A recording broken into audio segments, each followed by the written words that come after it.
সংসদ তহবিল থেকে 2022 সালে কোটি টাকার প্রায় কোটি টাকার বর্জ্য নিষ্কাশন যন্ত্র কেনা হয়েছিল দেগঙ্গার জন্য, কিন্তু তা এখনো পর্যন্ত পড়ে রয়েছে, কাজে লাগানো যাচ্ছে না বা হচ্ছে না।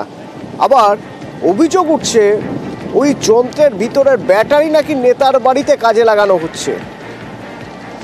আমার সঙ্গে জিয়াউল রয়েছেন সরাসরি। জিয়াউল, প্রথমত একটু জানতে চাইবো যে এই যন্ত্র কাজে লাগানো যাচ্ছে না কারণ এটা তো কাজের জন্যই আনা হয়েছিল।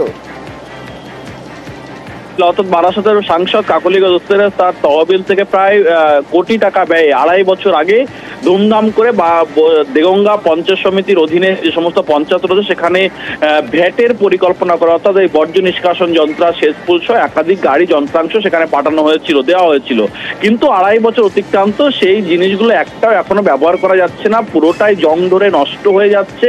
এবং সব থেকে বড় সমস্যা, সেখানে জমি জটের নাকি সমস্যা, জমি যেখানে চিহ্নিত করা হচ্ছে সেখানে নাকি বিক্ষোভ দেখাচ্ছেন এলাকার মানুষ। এই একাধিক সমস্যা দেখে এই কোটি টাকার যন্ত্রাংশ পড়ে পড়ে নষ্ট হচ্ছে এবং সেই নষ্ট হওয়ার পিছনে এবং যে সমস্ত যন্ত্রাংশ বা ব্যাটারি সেগুলো খুলে নিয়ে গিয়ে শাসক দলের নেতারা তাদের বাড়িতে গিয়ে ব্যবহার করছেন, এমনটা অভিযোগ আকারে উঠে আসছে।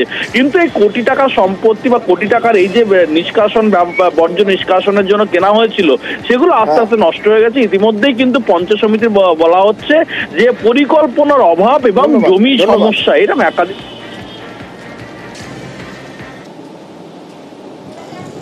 আমাদের মাননীয় সাংসদ তার যে ভাবনা ছিল যে বজ্র বাড়ি বাড়ি বা পাড়ায় পাড়ায় ঘুরে ঘুরে সংগ্রহ করে একটা নির্দিষ্ট জায়গায় ফেলা হবে, সেখান থেকে আবার গ্যাস তৈরি হবে বা সার তৈরি হবে, তার জন্য জায়গাও কেনা হয়েছিল পঞ্চায়েতে। কিন্তু যে গাড়িগুলো কেনা হয়েছিল গাড়িগুলো রাস্তায় নামেনি।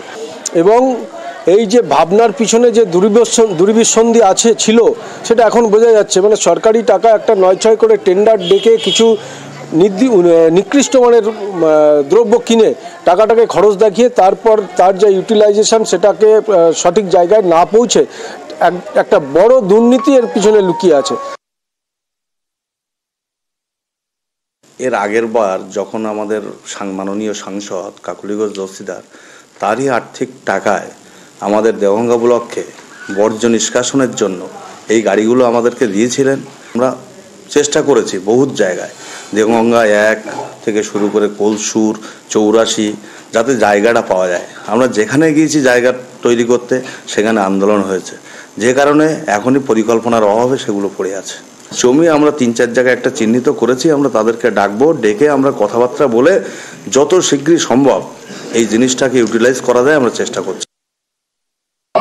নষ্ট হয়ে গেছে, ওর যে মরচেল হয়ে গেছে, মেশিন পত্রগুলো যে গাড়িগুলো আছে সেগুলো সম্পূর্ণ বিকল অবস্থা প্রায়। ঠিক আছে, আমি তো এখানে বেশি দিন হলো আসিনি, আমি বিষয়টা দেখে নেবো, স্যারের সাথে আলোচনা করে ব্যাপারটা দেখে নিচ্ছি।